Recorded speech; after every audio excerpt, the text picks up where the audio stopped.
The first time I caught the night bus was pure chance. I'd heard the legends, of course, we all had. Urban legends are a big thing where I live. I suspect it's partly because I hail from an unremarkable and frankly dull provincial city that has little else going for it. Kids growing up around here don't have much to do, and so their imaginations tend to run wild, with escapism being all the rage. My friends and I were obsessed with urban legends during our formative years, gobbling up the tales whispered in the playgrounds and later posed by anonymous posters on online forums. We found the legends both frightening and exhilarating, bringing excitement to our otherwise boring lives. It would be fair to say that I was quite naive back then. Some of my friends were more cynical, but I truly believed them all. The Vanishing Hitchhiker of Spencer Street, the Southside Troll Man, and the White Lady of Croft Manor were a few of my favorites. My friend and I took on the role of amateur sleuths, investigating every site and searching for any evidence of these legendary cryptids and otherworldly entities. To my extreme disappointment, we found nothing. No ghosts or ghouls, no monsters, and no signs of anything out of the ordinary. Eventually, I too became cynical, concluding that all such legends were just childish nonsense and I was wasting my time pursuing them. The last bus was another of the local myths that we'd heard growing up, and I'd assumed it was bullshit like the others. But now I know better. Officially, the last bus out of the city center leaves at 1:45 from the bus depot on High Street. That's the bus which sensible people catch if they want to get home safely after a night out on the town. The pubs and clubs close at 1 a.m. and the crowds of drunken revelers pile onto the streets, fighting over taxis, queuing up for late-night kebabs, attempting a last-minute hookup, or calling up friends in search for all-night house parties. It's the same chaotic scene every Friday and Saturday night. Usually there's a couple of punch-ups and a few people who'll injure themselves by falling over drunk on the pavement. It's all depressingly predictable. The police will be called out, as will the ambulance crews, and eventually the crowds will disperse as an eerie silence returns to the darkened streets. Then we enter the twilight hours, when all sensible and law-abiding citizens are at home, safely tucked in their beds. After hours, the streets are left to the vulnerable, like the homeless, with nowhere else to go, forced to seek shelter in shop door fronts, wrapping their cold bodies in old sleeping bags and praying that they make it through the night. And then there are the predators, the ones that your mother warned you about. The gangs of thugs who patrol the streets, their blood up as they search for victims to violently attack, and the predatory men who lurk in the shadows, watching for vulnerable women who they can prey upon. On a Monday morning, you'll read the stories in the local newspaper. The homeless man beaten to a pulp, the young girl sexually assaulted in a back alley. Police will open investigations and appeal for witnesses. Sometimes they'll catch the perpetrators. Other times they won't. You'll have sympathy for the victims, but secretly feel relieved that it didn't happen to you or somebody you know. But in these cases, the culprits are human monsters made of flesh and bone, and not the otherworldly fiends I tried to chase. During my cynical years, I believed these human predators were the worst thing out there, that they owned the twilight hours before the dawn. But I was wrong, and now I know the truth. There are far worse things that lurk in the shadows. The first occasion I caught the night bus came during a difficult time for me. I just turned 21 and had split up with my partner of 2 years. Looking back, I now see how the breakup was the best thing for both of us, but at the time I was devastated and so angry. My friends had taken me for a night out on the town in the hopes it would cheer me up. A nice idea, but unfortunately it didn't work out that way. I drank way too much, starting on the beers and moving on to shots of hard liquor. We went to a club where I made several embarrassing and unsuccessful attempts to hook up. And as if that wasn't bad enough, I then started a fight with my best friend, throwing a punch at him before I got thrown out of the club by the doorman and foolishly decided to walk the streets alone in a drunken stupor. Somehow, I managed to avoid getting beaten up or falling on my face and cracking my head open on the pavement. Instead, I managed to stagger to a bus shelter, not realizing in my inebriated state that the official bus service had finished for the night, and there wouldn't be another one due until morning. I remember laying down to rest on the bench, and I must have passed out because I woke up several hours later and saw the streets were empty. I was all alone. Or so I thought. My heart almost jumped out of my chest when I saw the old bus driving down the street towards me, emitting black smoke from its exhaust pipe as it came, its noisy engine interrupting the previous quiet night. The vehicle was partially illuminated by the streetlights, although I noted with some concern how the lamps flickered as the bus drove by. The vehicle looked like a throwback from the 1960s, the kind of ancient tin can on wheels you'd expect to see at a classic car show. Unlike the modern vehicles we're used to, those that glide along the street quietly, this old rust bucket rattled along, noisily looking as if it could break down at any minute. But instead, it kept coming, driving down the empty road and coming ever closer to my shelter. I noted how there was no emblems or motifs painted on the side of the bus, and no destination name was shown above its front windscreen. The vehicle's exterior was painted all in black, and even the windows were tinted, meaning I could not see who or what was inside. I felt a cold chill run down my spine as I recalled the details I'd heard about the last bus legend, one of those I'd read and studied during my youth. The vehicle I was seeing before me matched the description of the coach in the stories, the phantom bus that appears on an abandoned street in the early hours, offering lifts to the weary and needy. I came close to panic in that moment, wondering whether I was dreaming or suffering from a paranoid delusion. I'd spent so much of my youth chasing these legends, searching for any evidence that could prove the existence of something outside of our own reality. But now that the truth was staring me in the face, a big part of me wanted to up sticks and run. But I didn't. I don't know whether I was frozen to the spot with fear, or if my curiosity got the better of me, but I held my ground and waited for the bus to come to me. I stood up on shaking feet as the coach pulled in beside my shelter, and despite the amount of alcohol I'd consumed, I suddenly felt quite sober. It seemed to take forever for the vehicle to park up and for the creaking old door to swing open. When it did, I was confronted by a friendly, middle-aged man wearing a neat blue uniform while he sat behind the wheel, driving his bus to an unspecified location. He smiled down at me, his eyes twinkling in an amicable and welcoming fashion. Then he opened his mouth and spoke in a soft, almost fatherly tone of voice, saying, "Good evening, my friend. Are you coming on board?" I'd heard about the enigmatic driver before, but nevertheless his appearance and whole demeanor took me off guard. I struggled to find the words to respond, stuttering my way through my reply. Where will you take me?" I inquired nervously. "Home," the driver responded with a reassuring smile. "I'll take you home, eventually. But life isn't about the destination. It's about the journey. Sometimes you need to take a leap of faith. So what do you say, my young friend? Will you ride with me?" I'll admit to being scared in that moment, terrified, in fact. Somehow I realized how important this was, how the decision I made right then could shape the rest of my life. I didn't know what exactly could await me if I got on board, but I had a good idea, and it was terrifying. But if I walked away, I would never discover the truth. And so, I took a deep breath, plucked up my courage, and stepped onto the bus, seeing the driver smile as the door shut firmly behind him.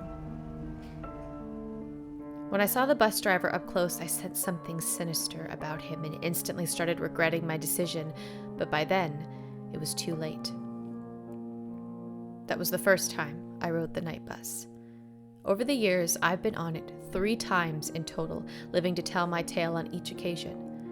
Catching the phantom bus isn't as easy as you would imagine. There's no set of rules that you can follow. There's no set time or location. I don't know whether it's sheer chance or if the bus itself chooses its passengers. I have, however, been able to piece together common threads using both my own experiences and those of others who've made the journey. We have an online forum which we use to tell our stories and exchange information. It's an issue of safety as much as anything else. The night bus can be lethal if you don't keep your wits about you. Having accumulated this knowledge over the last number of years, I will now share it with you here.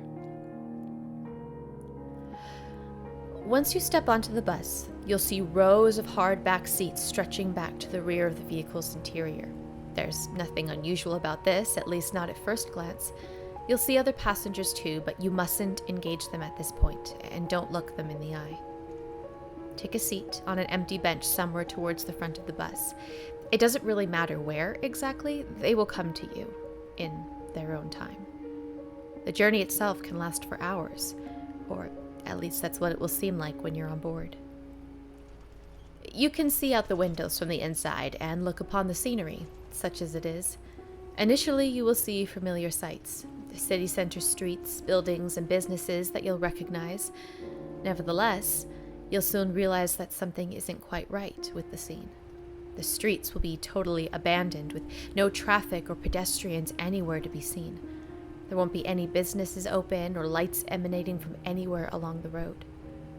But the further you drive out from the city center, the more bizarre the sights you will encounter.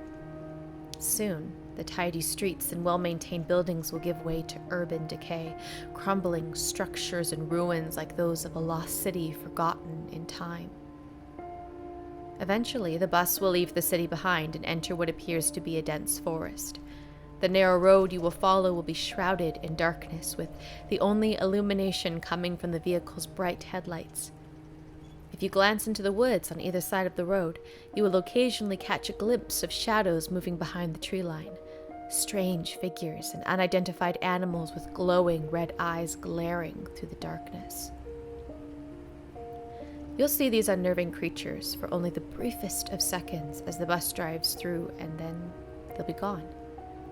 At first, you'll think it's just your fertile imagination playing tricks on you, but deep down you'll know that there is something evil lurking in those woods.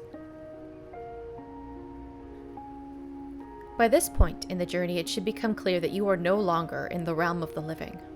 I don't know where the bus takes you, but I do know it's not wise to stare out the windows for too long. What lurks out there can drive you mad.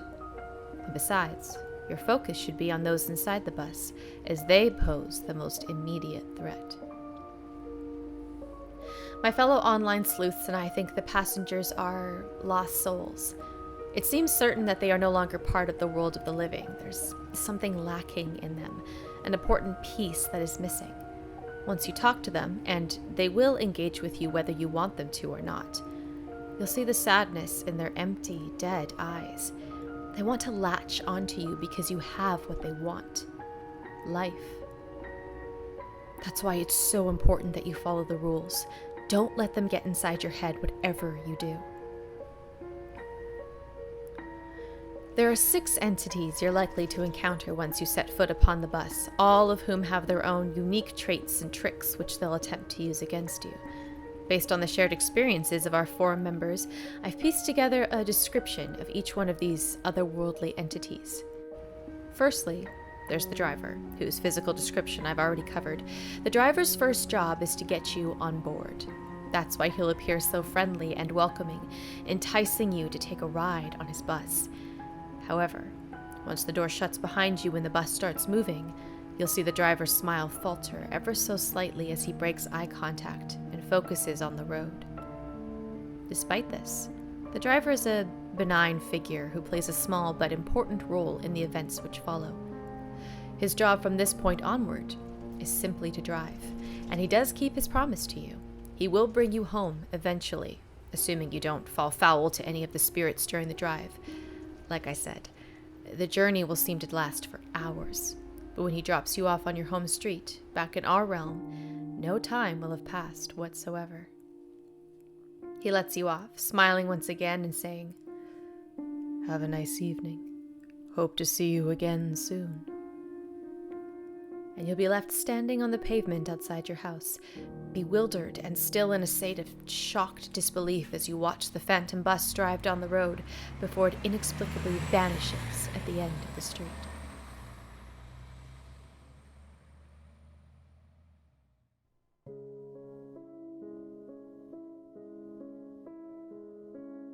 After the driver, the first passenger you're likely to notice is the party girl.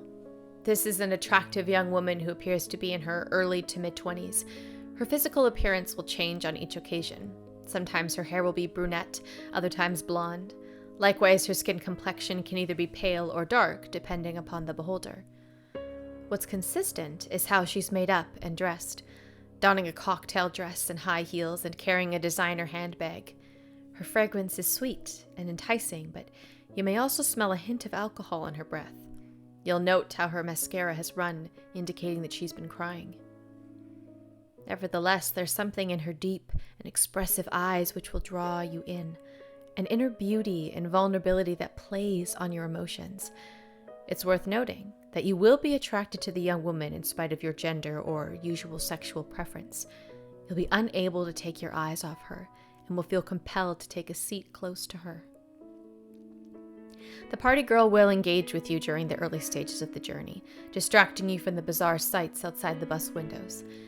At first, she'll be flirtatious and fun, asking you about yourself and talking about her night out. But soon the conversation will take on a darker tone, as the girl tells you about a tragic event from her past: childhood abuse, a violent ex-partner, or the death of a loved one. The story will vary each time, but will always be one of sadness and suffering. Your heart will go out to her even if you're not usually an empathetic person. Once she's told you her woeful tale, the young woman will ask you to go home with her, to give her some comfort.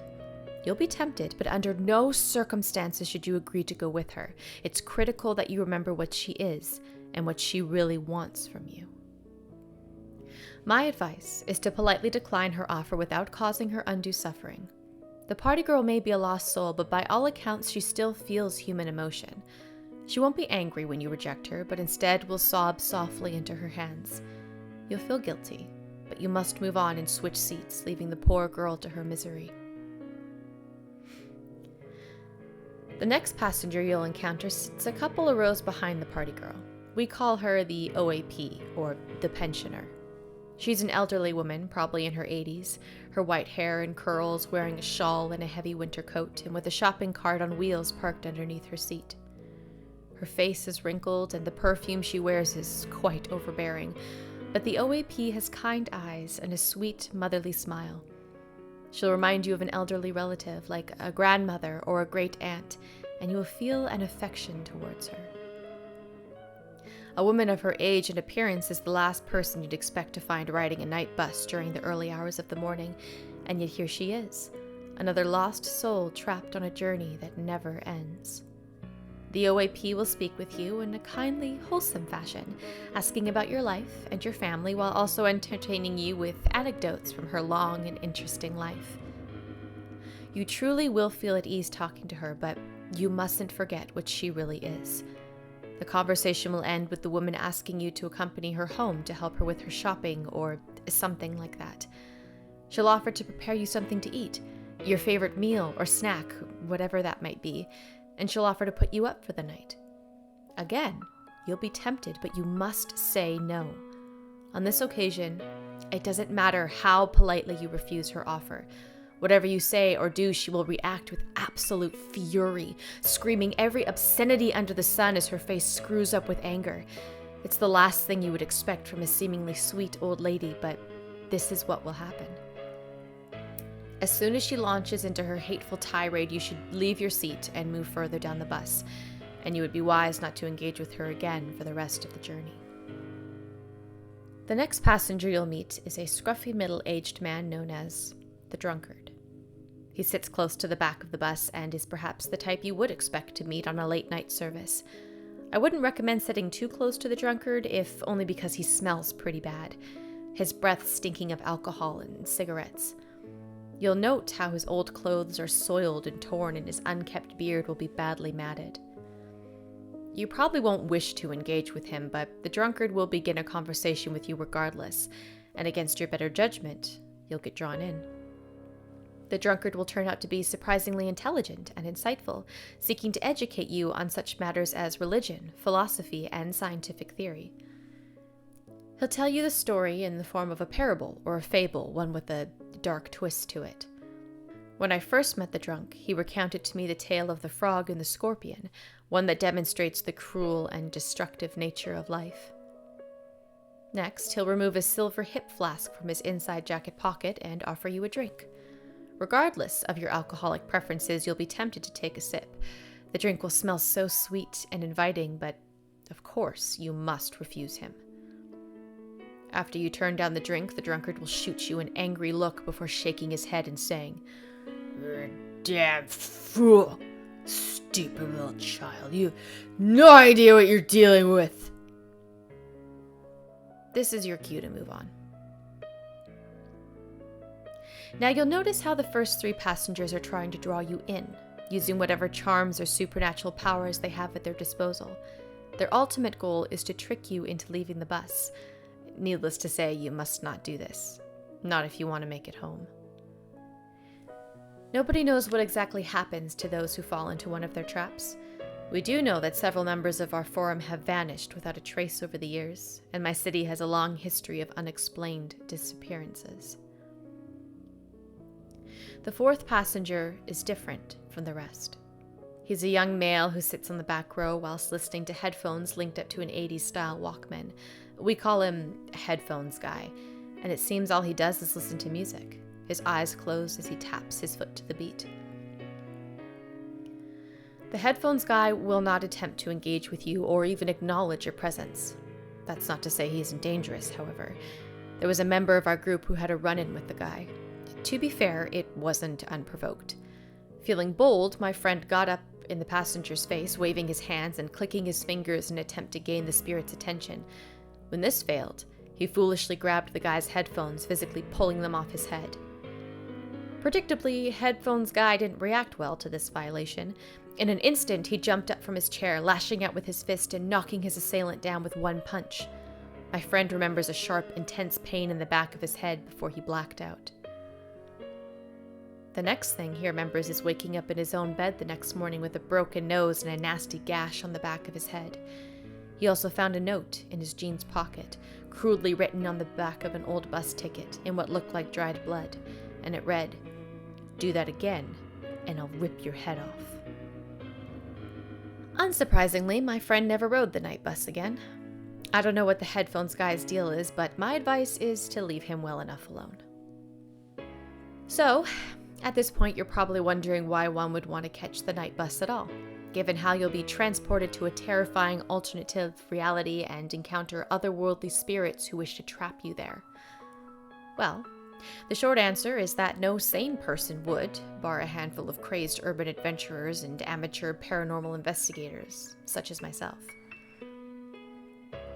Most of those who've boarded the Phantom coach have done so by accident, not realizing what they're getting themselves into until it's too late. And most of those who ride the bus once have no inclination to do so again.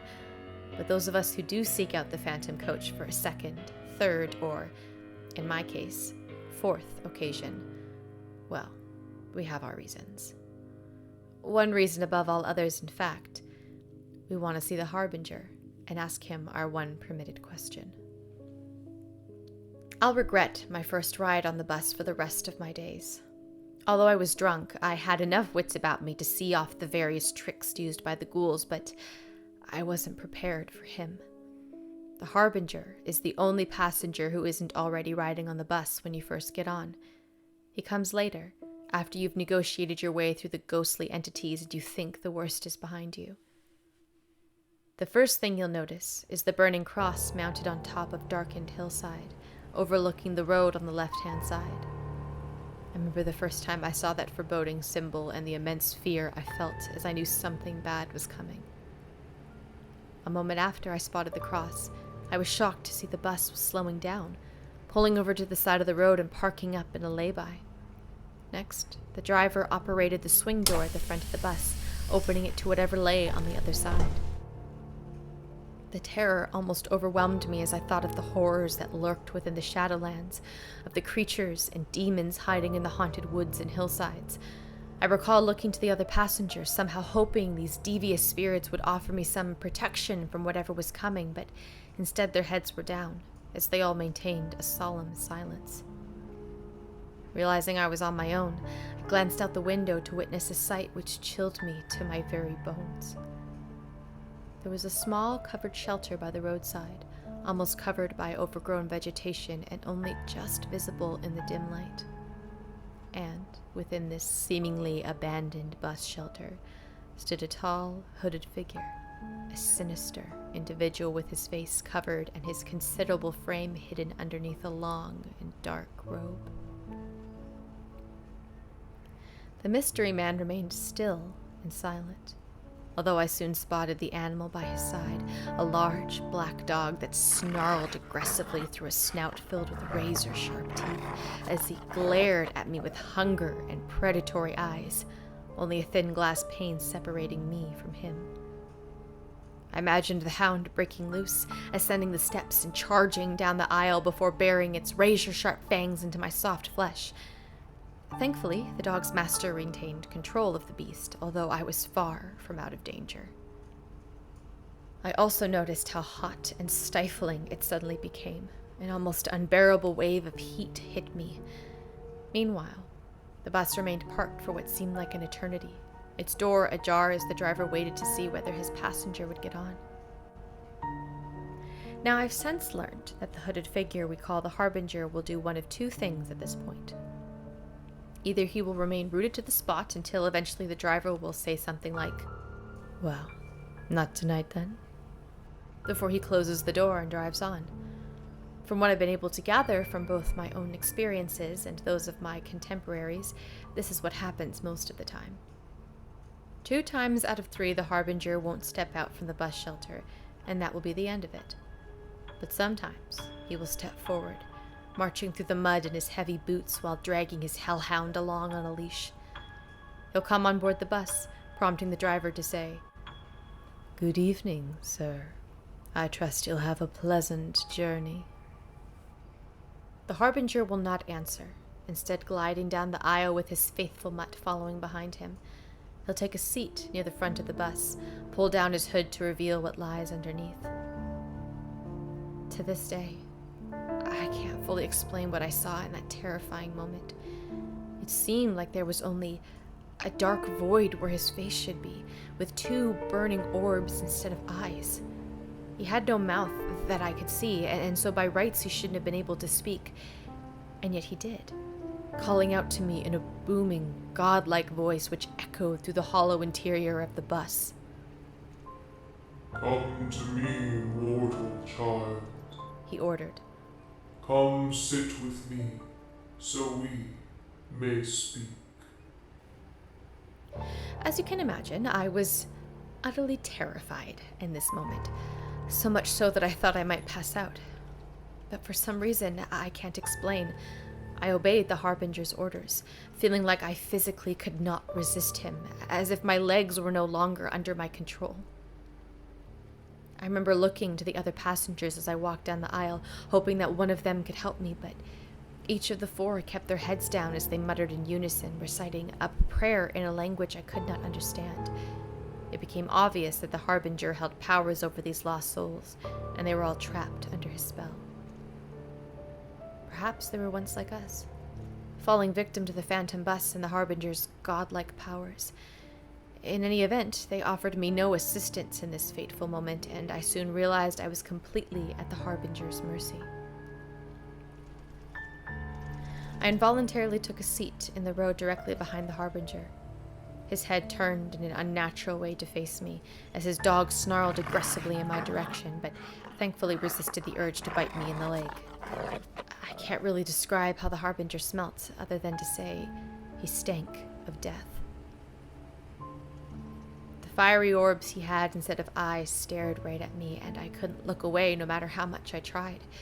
I felt like I was on fire, my soul burning under his hateful glare. In my state of abject terror, I imagined what this monster might do to me. I reckoned he could kill me with ease, but this was the least of my fears. Instead, I believed I may become like the others. Another anonymous lost soul riding the damned bus for all eternity. In any event, I was powerless to do anything in that moment other than remain frozen to my seat, waiting for the harbinger to speak.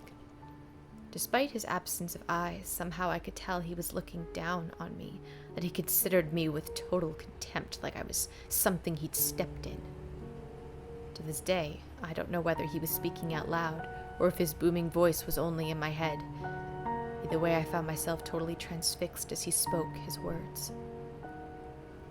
I see another mere mortal has found his way into my realm. He began. I assumed he was referring to me. I'll confess to having little time for your contemptible and weak race. Nevertheless, I must respect the bravery of the odd individuals such as yourself. Not many have the courage to come to this dark place. For this reason, I will grant you safe passage, and I will answer you one question. Ask me what you will, mere mortal, and I will impart to you my infinite knowledge. Now this is the moment I've replayed over and over again in my mind over the years. I literally could have asked the harbinger anything. The winning lottery numbers, who killed JFK, the meaning of life. He sees and knows everything, and the possibilities are limitless. One of the guys from our forum asked the harbinger how he would die, and was told that his vices would kill him within 6 months. Well, this guy was an addict, but he laughed off the harbinger's warning and continued using. 6 months later, he was dead from an overdose. And then there was this young woman who, at the time of her encounter with the harbinger, was stuck in an abusive and controlling relationship. She asked the entity what would happen if she stayed with her asshole boyfriend. Well, she was told that her life would end unless she broke off the relationship. This proved to be the motivation she needed to leave him, and about a year later, the bastard was arrested for murdering another girl and ultimately sentenced to life in prison. But of course, I didn't know any of this at the time. I felt nothing but pure terror as I sat frozen in my seat, quaking in my boots as the harbinger glared down at me with disgust. In that chilling moment, I could only think of one question to ask, which I stuttered out from my trembling lips. What are you? I swore I could hear the creature scoff with contempt before he gave his answer. Poor child. He bellowed. Alas, you humans will never fully comprehend what I am and what I represent. Nevertheless, I owe you an answer, and so I shall explain in the simplest of terms. I am the past, the present, the future. I see all from where I stand, and yet I have sworn not to intervene in the mortal realm. He paused momentarily, turning his burning orbs toward the darkened landscape outside the window. This world you see before me is my kingdom, my domain.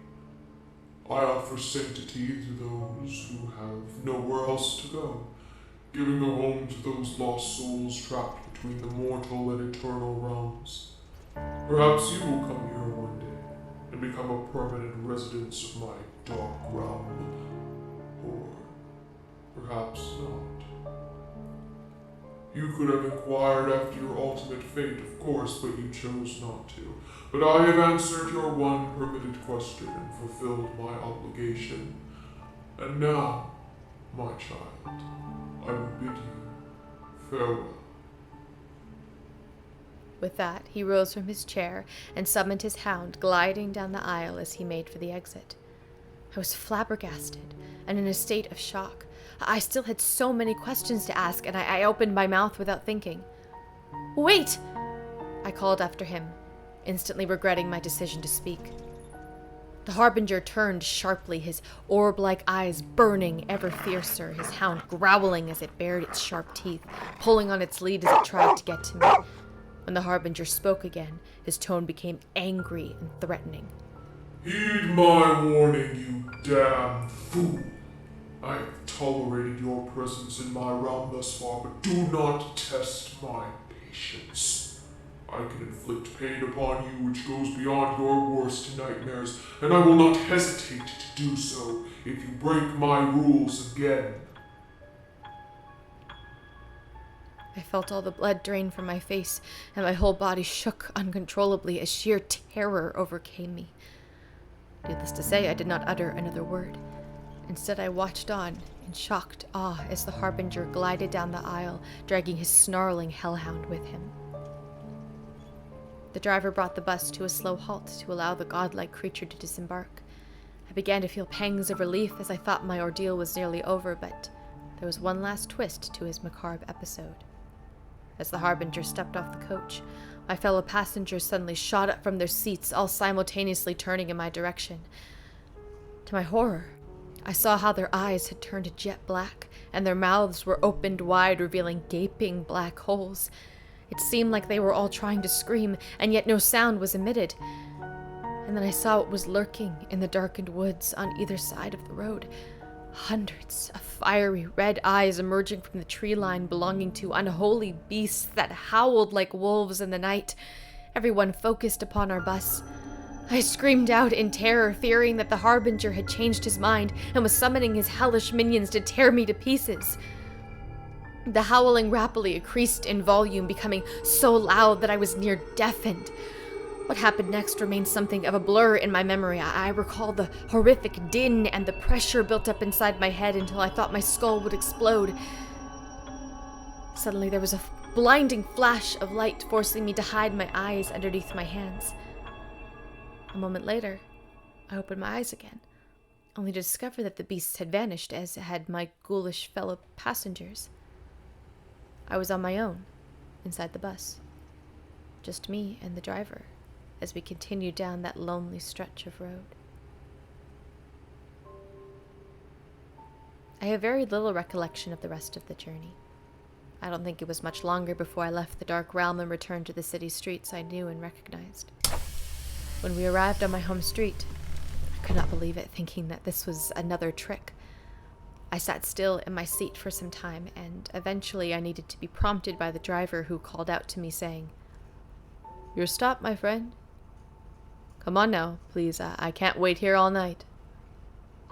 With some trepidation, I walked down the aisle and stepped off the bus, feeling the cool, fresh air against my skin as I returned to the realm of the living. I recall the driver wishing me good night and saying he would see me again before he drove away. So, that's my story, but that's not quite the end of it. You may well ask why I didn't abandon my obsession with the phantom bus after my terrifying encounter. Well, for a long time I did, but in the end, my curiosity got the better of me. I don't like the uncertainty of life, of not knowing what lays before me. I used to think that's just the way it is, but now I know better. The Harbinger is out there, and he can provide the answers I need. I won't waste my opportunity a second time. For years, I have chased the bus, and I've caught it a further 2 times. On both occasions, I boarded and avoided the trap set by the ghoulish passengers, and both times I waited for the Harbinger to board, but he would not move from his shelter, and so my hopes were frustrated. It's been extremely disheartening, but I will not give up. Tonight, I will seek out the bus once again, and I will keep doing so until the Harbinger answers my call. I know the risks. One night, I may board the phantom coach and never make it home. But nevertheless, I need to do this. I must know the truth, no matter what the cost. Now, if you'll excuse me, I have a bus to catch.